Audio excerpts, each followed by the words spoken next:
Finally Madagada sunrise point ని చూడడానికి మేము పడిన తిప్పాలు అన్ని ఇన్ని కాదండి. ఇంత చలిలో ఎర్లీ మార్నింగ్ మా ఈ చిన్ని రిసార్ట్ కి గుడ్ బై చెప్పేసి అయితే స్టార్ట్ అయిపోయాం.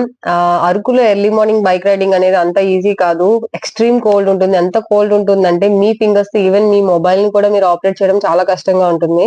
అండ్ ఈ నడవడం, కొండెక్కడం కూడా కష్టమే. సో, ఇక్కడ అందరూ చేసే ఒక కామన్ మిస్టేక్ ఏంటి అనంటే, మాడగడ సన్ రైజ్ పాయింట్‌కి దగ్గరలోనే రిసార్ట్స్ అనేవి బుక్ చేసుకుంటారు. సో, 7కి కదా సన్ రైజ్ పాయింట్ 6:30కి స్టార్ట్ అవుదాంలే అనుకుంటారు. అదే చేసే ఒక బిగ్ మిస్టేక్ అండి. మీరు ఈ క్లిప్ చూసినట్లయితే back side autos and cars full గా బ్లాక్ చేసేసారు చూసారా?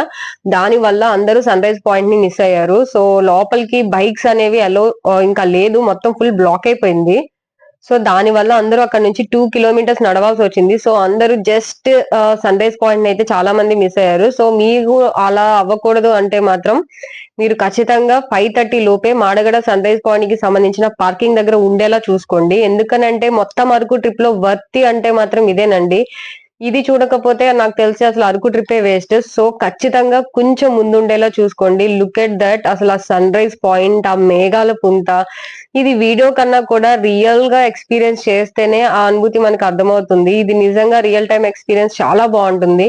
దీన్ని చూడడానికి మనం పెట్టిన ఎఫర్ట్స్ అన్ని వర్తి అనిపిస్తది. సో కొంచెం ముందొచ్చి ఇలా పైన కూర్చున్నా కూడా చాలా వెచ్చగా ఉంటుంది. కింద మాత్రమే చలి, పైన మాత్రం చాలా బ్యూటిఫుల్ గా చాలా వెచ్చగా ఉంది. అలా ఎంతసేపు అయినా కూర్చొని ఉండిపోవచ్చు. అండ్ ఎవరైనా సన్ రైజ్ పాయింట్ ఒకవేళ మిస్ అయితే మాత్రం వాళ్ళకి నేను చెప్పే ఒక చిన్న ట్రిక్ ఏంటంటే, కొంచెం సన్ అనేది రైజింగ్ పాయింట్ కొంచెం సన్ బాగా రైజ్ అవుతున్నప్పుడు ఏమవుతుందంటే ఈ మేఘాలు గాల్లో కలిసిపోతున్నట్టు కనబడుతుంది. సో ఆ టైంలో మీరు మేఘాల పుంతని క్లియర్ గా చూడాలి అనుకుంటే మీ దగ్గర సన్ గ్లాసెస్ ఉంటాయి కదండి, ఆ సన్ గ్లాసెస్ ని పెట్టుకొని చూడండి. ఆ గాల్లోకి వెళ్ళిపోయిందంతా స్కిప్ అయిపోయి ఓన్లీ ఆ మేఘాల పుంత క్లియర్ గా కనబడుతుంది. ఎర్లీ మార్నింగ్ చూస్తే ఎలా ఉంటుందో సేమ్ అలా కనబడుతుంది. సో ఇదొక ట్రిక్ అన్నమాట. ఖచ్చితంగా మీకు యూజ్ అవుతుంది. అండ్ ఇక్కడ టోల్ చార్జెస్ ఉంటాయి 30 రూపీస్. అండ్ మీకు ఇక్కడ టిఫిన్స్ ఉంటాయి 40 రూపీస్. టీ లవర్స్ కి 30 రూపీస్ అండి టీ. అండ్ అక్కడ ఉన్న జనాల ప్రకారం మనల్ని రెడీ చేస్తారు. 100 అడిగారు బట్ 50కి ఒప్పేసుకున్నారు. సో ఫైనల్లీ నేను ఇలా రెడీ అయ్యాను చండాలంగా. సో మీరు ఆ గెటప్ వేసుకొని ఇక్కడ డాన్స్ చేయొచ్చు. If you are not shy you can dance అన్నమాట. సో ఇక్కడ ఈ కుండ మీద మీ నేమ్ కస్టమైజ్ చేసి వాళ్ళు మనకి ఇస్తారు. సో కుండ మనతోనే తయారు చేపిస్తారు. సో ఇది కూడా చాలా బాగుంది. 100 అనుకుంటా. ఫైనల్లీ నేను ఆ గెటప్ నుంచి అన్‌రెడీ అయిపోయాను. బాయ్స్ కి కూడా ఉందండి 50 రూపీస్. కానీ మా హస్బెండ్ అసలు రెడీ అవ్వనన్నాడు.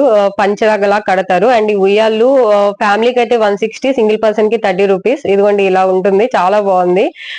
సో ఇంకా మీకేమైనా డౌట్స్ ఉంటే కామెంట్ చేయండి. Thank you so much for watching. By.